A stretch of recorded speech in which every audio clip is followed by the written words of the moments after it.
Welcome to Robo Success, the podcast that loves robots, marketing, and success. Here we spotlight the innovators building the future of robotics.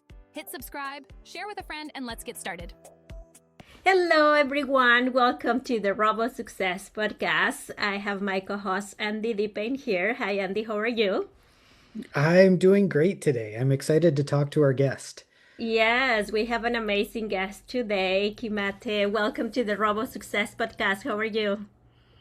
I'm doing well, thank you. Thank you for coming here to this podcast, for accepting this invite. And I think I want us to start telling us a little bit about your story, your background. I think you have a very interesting background, so tell us a little bit about yourself.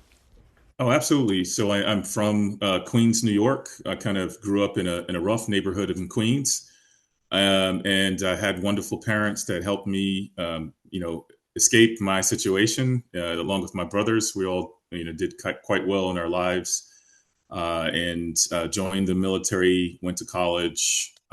Was highly involved in robotics and mechatronics for many years. And that's what I've been up to. That's the short abridged version. Awesome. So tell me a little bit, I know you are building something super interesting, and that's one of the reasons I really want to discuss, with you. What are you building? What are you doing? So if you can tell us a little more about this new journey of yours. Absolutely.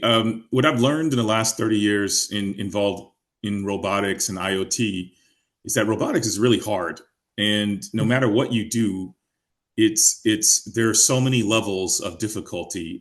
Once your robot is actually moving, that's where the problems start. When you actually want to go to production and maintain the robot in production, the code that needs to be updated, the physical parts of the robot, those kinds of things that we need to monitor.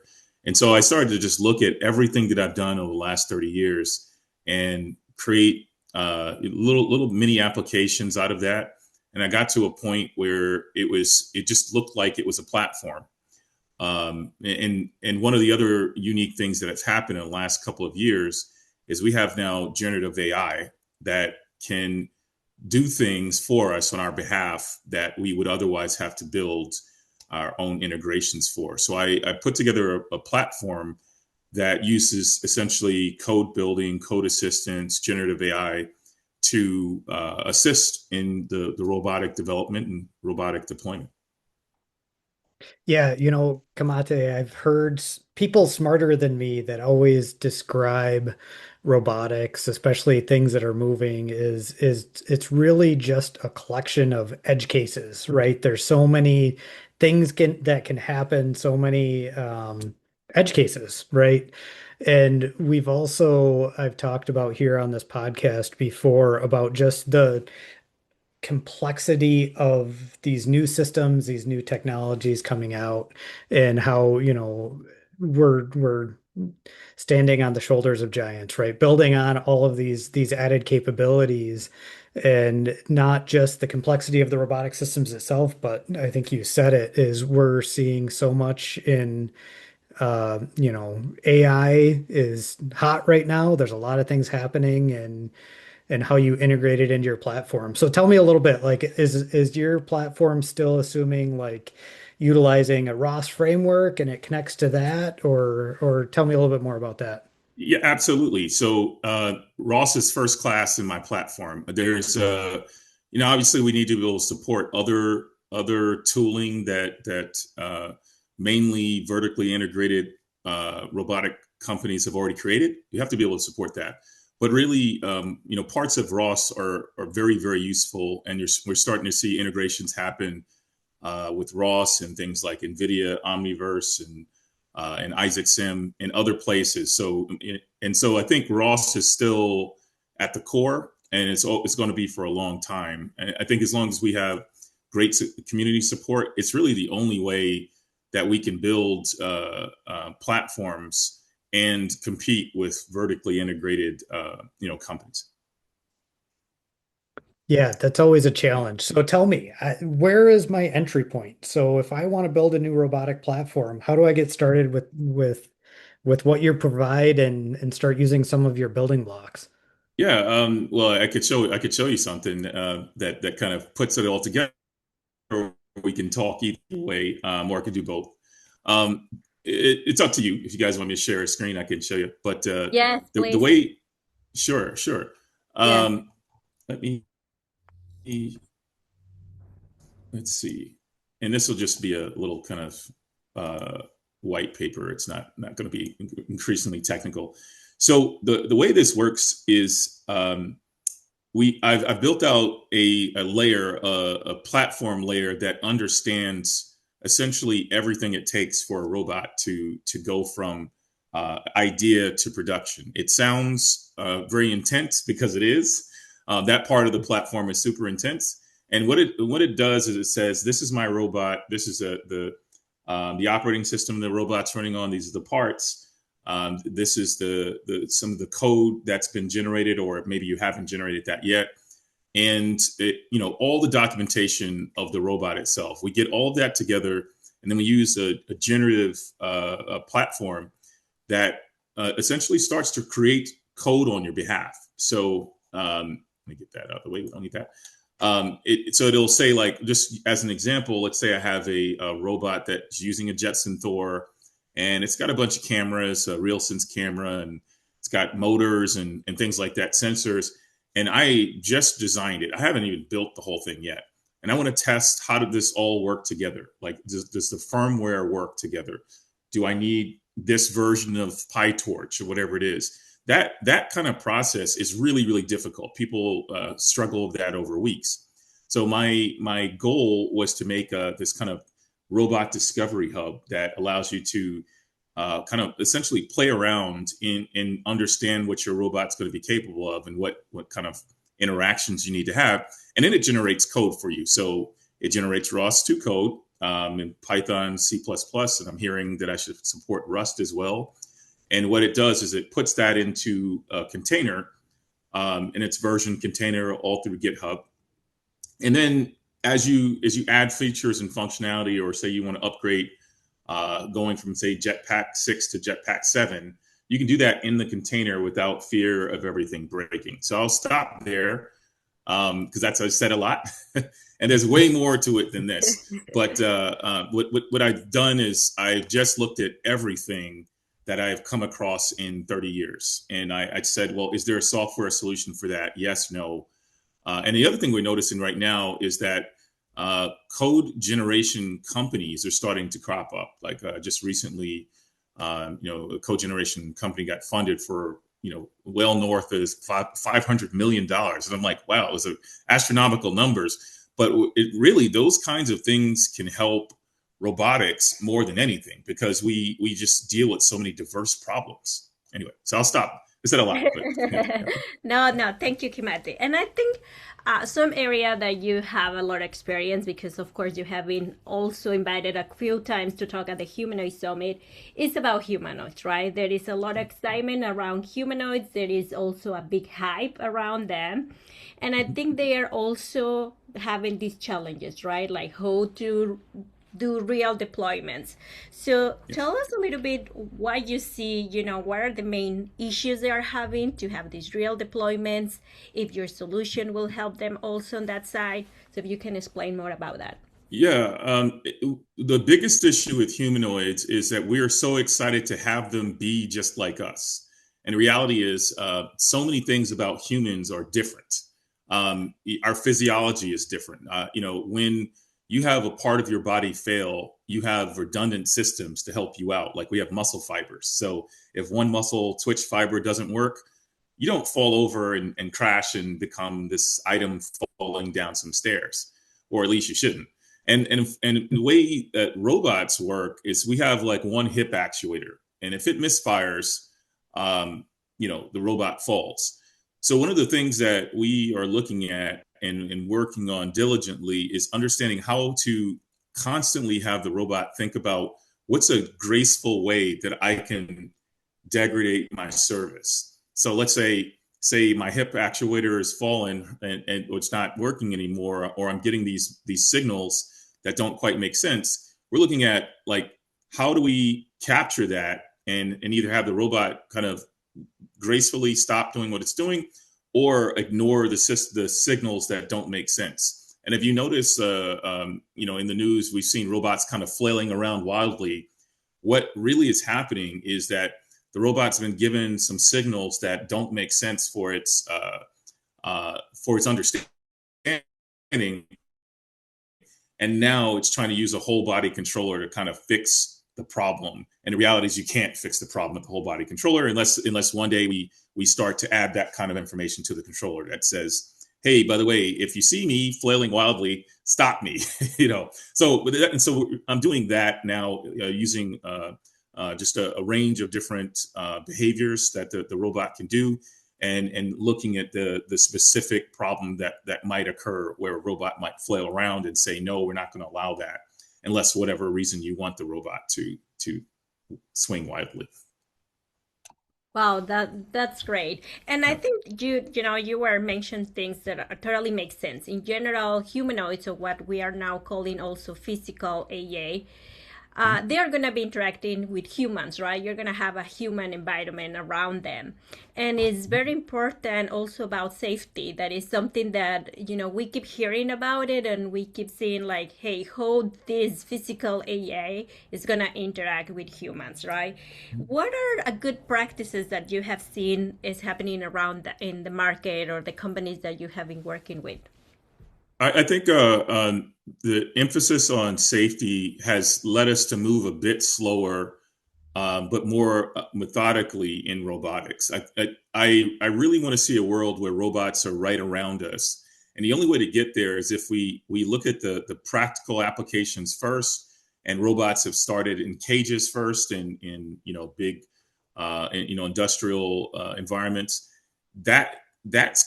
The robot's going to come out of the cage eventually. And then when it comes out of the cage, we want to just be very aware that these are machines that are very, very powerful. I've seen a billion demonstrations of humanoids, and during these demonstrations, there's kids running around, and it's a bit dangerous, like especially some of the ones that I've seen overseas. And I have to, think to myself, if we have an opportunity to either really, really embrace robotics because we've done the right thing and we focused on safety first, or the opposite is one of these robots falls and hurts someone, and then now the whole industry is set back. So I think the one of the most major things we can do is emphasize safety, and that means that we need to build hardware that is redundant and safe. We need to build software that supports the hardware, and there's some systems that we haven't designed yet that need to be built. Like as humans, we have the ability to react to something without that signal even going all the way back to our brain. So when you touch something hot, your hand pulls away before it even gets to your brain and you understand that you've hurt yourself. And that's something that we need with robotics. We need to figure that out where the robot can kind of do graceful things that also make sense and don't hurt people around them. A company that I'm really go ahead. I'm sorry. I was just going to say. Go ahead. No, I want to pull on this thread a little bit because safety is a big issue, and I think one of the things that we're seeing is technology is advancing so quickly that safety isn't keeping up with it. An analogy that I often pull on is the windshield in your car. There are more safety regulations and standards for the windshield glass in your car than there is for the self-driving car on the highway next to you. And I think that this is a problem that it's going to have to be addressed, but technology is advancing so quickly. So I want your thoughts, Kimate. How do we do this? Because I don't know that, having regulations forced upon the entrepreneurs is necessarily the right answer. It's got to be some interplay between both parties, right? How do you see that developing?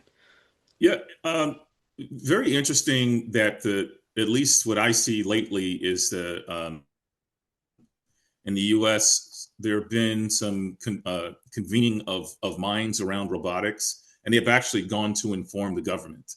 I think that needs to continue. Your colleague, I would say call him a colleague, but a person that I've spoken with on stage a few times, Jeff Bernstein, is gone to, speak to, Congress and others. And he's very, very embedded in robotics. I think we need more of that, where we have the innovators also going to speak with these government entities and informing them, because we're moving faster than these entities can consume. If you think about AI, we haven't made any like regulations about the use of AI. If AI can displace jobs, what the kind of follow on would be from that. And same thing with robotics. We don't know what this is going to be, but we should be able to say, these are some safety protocols around it. This is what we think might happen. These are like cause and effects. And so while we don't have answers, I think we need to be kind of plugged into what's the right way to do this. Yeah, I 100% agree. And yeah, I think I saw a few, of my contacts funders, they have just a meeting in DC. I think it was this week happening, right? Where they Yes. having these discussions. And I think it's interesting to see, that is also coming from the government, right? Try to see, hey, what do you need? Because I always have say, and robotics especially need an ecosystem. An ecosystem, it means from different parts, including, of course, our government. And it's great to hear that they are getting involved and try to get these safety concerns. We are starting seeing humanoids and different robots in the streets, right? The delivery robots has been for a few years. I have been, especially when I visit big cities, I see them, on the streets, and you get all kind of like what happened if they go, and bump on a grandma or on a dog or something. So all these kind of questions we need to address and how we're going Yeah. to handle that. Yeah. There needs to be insurance. There needs to be a safety standard. They need to have certification. That's one thing that we've been talking about, but we actually haven't done anything about it, is the field of certification for these robots. Part of my system is exactly doing that. We're going to work with, we're actually already working with a couple of third parties to help us figure out what safety and certification looks like for a robot. I think that's we're going to see that as a bigger issue. Right now, we're just happy if the robot walks, and we're happy if the robot grabs things. But that's the current state. We got to be looking at the next year, where that robot, like you said, is going to be rolling around near grandma. And how does that happen? If it hurts a person, who's then responsible? How does that information feed back to a system where we can improve upon, these kinds of environments, or even prevent? I think that the best thing we can do is prevent these things from occurring by putting some regulations in place. And I was going to mention a very interesting use case is Disney is working on their own robots that are going to be inside of their, I don't know if you saw, what's Olaf is the name of the robot. And Olaf and these other robots going to walk around their parks. Well, they have an interesting problem. They have toddlers running around, right? So how do we deal with that? How does Disney, a company like that, if they're dealing with that, can they help inform the rest of us? Because they have probably the most unique environment to deal with a robot. And maybe that can be used to feed into the rest of our robotic deployments. That will be interesting to see how that goes, because it's not only do you have toddlers running around, but those toddlers are going to run right for that robot and Right. try to hug it, tackle Yes. it, something. So yeah, I'm interested to see what comes of that. Yeah, I hope that I'm going to try to self invite myself to one of their first launches, so I can see how they're dealing with that. Some of the ways I've seen, like when I was in China, they had like a cadre of people walking around the robot to keep the robot from doing things.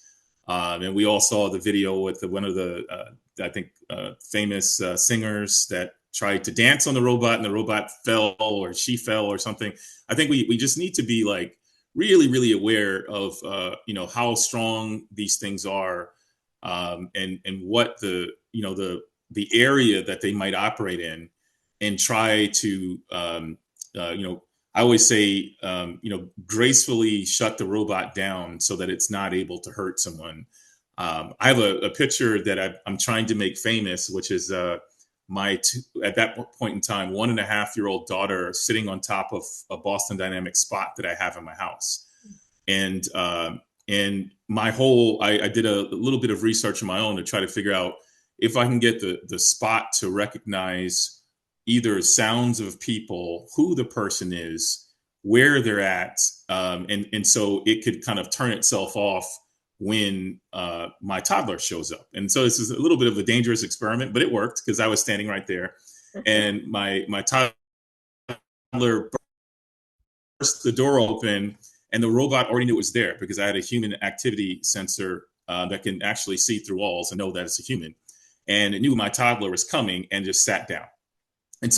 And turned itself off completely. And so that's the kind of stuff that we need to be looking at next. So anyway, so I'll stop there.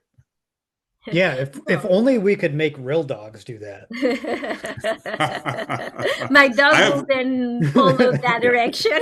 Yeah, no, I have a very big real dog, and he loves to jump on people. He's all fully trained, but if you show him any sign of like happiness, he's trying to jump on you. Yeah.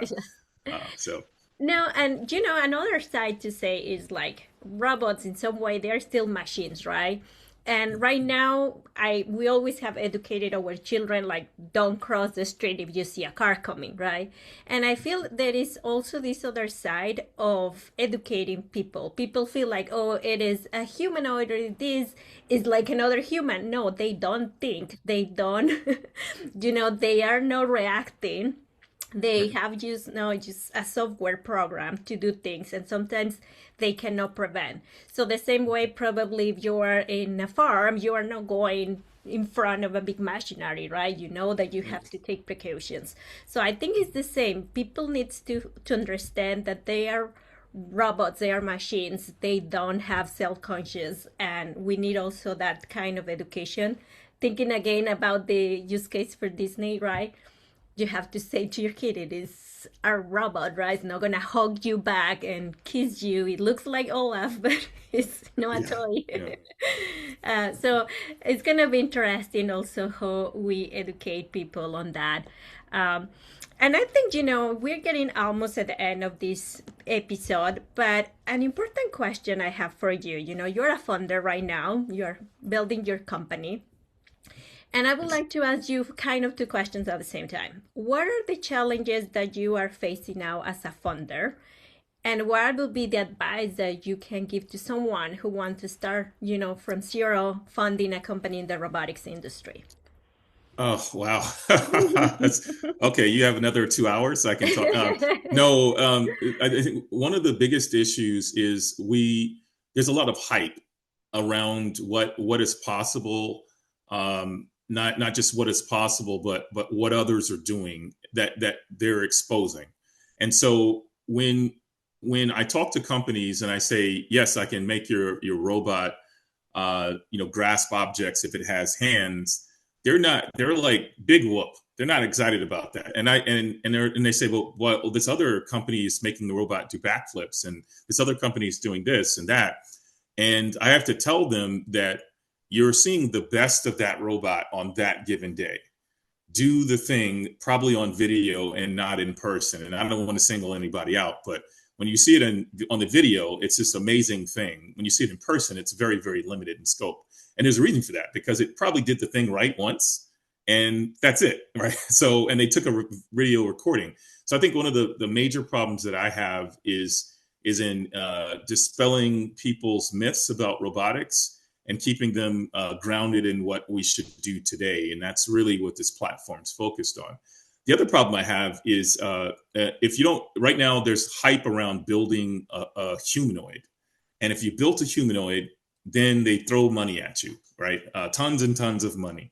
But if you're building any kind of accessory to that, any outside process like I am, then it's a question of, wait a minute, can I just vibe code that?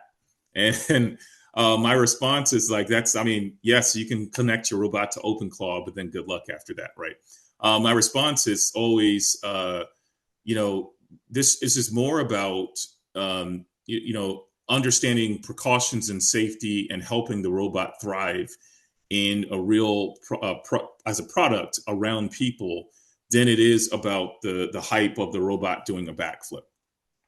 And that has no price. Like, there's no amount of money for the safety of my family. So if you're going to tell me the robot's going to be in my home, I need to know it's going to be safe. I need to know it's going to work in a certain way. I need to be able to expect things from it. I need to be sure that it's private because it's going to be in the kind of, the very personal space of my family. And that data doesn't get out to the internet because you forgot to think about your security posture, right? So I'm doing all the unsexy things in robotics. But unfortunately, it just makes it, that's kind of an issue. I missed the second part of your question because I talked too long on the first part, but go ahead. What was the second one again? Yeah. The second one, okay, what would be the advice you give to someone who wants to start a new company? Advice is make sure you have an understanding of who your customer is. We all, as roboticists, and we are so excited about building robots. It's so cool. However, we have to understand how are people going to use these things that we're building? Who is the customer? Where is the robot actually going to be? What is its job going to be?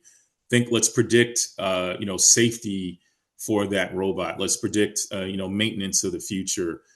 Those kinds of things. It's very cool to start a startup. It's a lot of fun, but at the same time, I think designing for humanity is more important than just putting out something cool. And so that's what I would say is try to design what your product's going to be with the best intentions to support people. And I think that's our future. I think we're going to have robots right alongside of us supporting us, but we just have to be really, really aware of, what they can do, the safety implications, security implications, privacy, all these things need to be at core of what we build. Yep, I agree. I would say not just to make a flashy, nice product, but something that really is useful. It's easy to think in a flashy product that, this is going to be super cool, but then at the end really doesn't have a use case or, like you say, it's too complex to implement. So you ended up I don't want to use this, right? I pay for it, but it doesn't give me a service. I do have one point that I think we miss is that we can't go from the vacuum cleaner robot in the house to a humanoid in the house. Yep. There has to be some bridge between the two. And we're trying to do that. We're just let's put the humanoid in the house in the summer, right? And I'm that sounds cool, but I really think you should look at some other intermediate steps before we do that. When I was at Amazon, we had Amazon Astro. It's a little wheeled robot. And we found so many issues in the home because of just putting that little wheeled robot out there. Now just imagine when you take that and put it on two legs and give it hands, and you put a teleoperator in it who's probably not in the same country as you, what is going to happen? So I'm just something to think about. Anyway. Absolutely. I think the other day I shared my story with my vacuum robot. It was the first time that happened. I have always loved my robot vacuum, but that day really drives me insane. It was okay, if this little thing cannot realize that I have a dog, and of course is have a lot of their dog hair, I need to do something, that I don't have to be intervening every 5 minutes. So then I start thinking about okay, I don't think a humanoid could fix this, right? We need to make sure that the small things can be, working on their own. So then again, if I have something bigger or something that is supposed to do more tasks, it's going to be able to do it. Because if not, I'm going to get frustrated. And honestly, that day I was I'm done. I'm not using it anymore. And I agree with that, Yeah, I know we're over time with the vacuum in my house. My wife has named it because she loves it that much. We have dogs, we have dog hair, we have toddlers, we have babies, and things everywhere. And the vacuum just comes out on its own. You can even say to Alexa, go vacuum and mop this room. And it goes to that room and does the thing. And then it puts itself away. And we haven't had a single issue. My wife's named her Tina. I don't know why she's named her Tina. She's oh, Tina's missing. And so we go look for, she probably got, ate some shoestring under the bed. But that's the thing that I think we need to build things that allow us to kind of boring things, and if you will, we will have the robot do one task very, very well. Then we add a second task and then a third one. We can't come out and say, oh, today your robot's just going to do everything on day one. Let's just make it, if it's supposed to empty the dishwasher and put the dishes away, let's have it do that one thing. Yep. And then the next month, let's try something new, rather than just unleash it on the home and just say, go, Go I free. think, yeah, I think we're far from that. But part of why I named my company 10 Things was I believe that we can have a robot do 10 things in the home very well. And then that will be valuable. And we stick with that until, someone designs an 11th thing. But we have to get through some problems first and understand how those work before we try to make it a generalist. Yep, absolutely. Makes sense. Well, Kimate, thank you so much for being here. Thank you, Andy, again for co-hosting with me. This was an amazing episode. Andy, I don't know if you want to add something else. No, I think that was a great discussion. Thanks so much, Kimate. Yeah, absolutely. I love it. You all are pushing robotics forward. I'm so excited every time we never had a humanoid summit before. I remember like 15 years ago sitting around with like 3 or 4 people talking about the potential of humanoids, and there was nobody else. And now we have like people at the last humanoid summit lined up downstairs, wrapped around. You guys have outgrown your venue already, and I'm just like, wow, this is amazing. Yeah. Yes, it is amazing to see this community grow and be part of it. Thank you, Kimati, also for being part of it. So, well, I know we're gonna keep having these conversations. I know 10 Things is gonna get, doing a lot of things. I'm pretty sure you have a lot of work to do. Oh, yes. All right. Well, thank you. Yes, lots of work to do. And yes, it's going to be very interesting going forward. Thank you. Thank you so All right. much.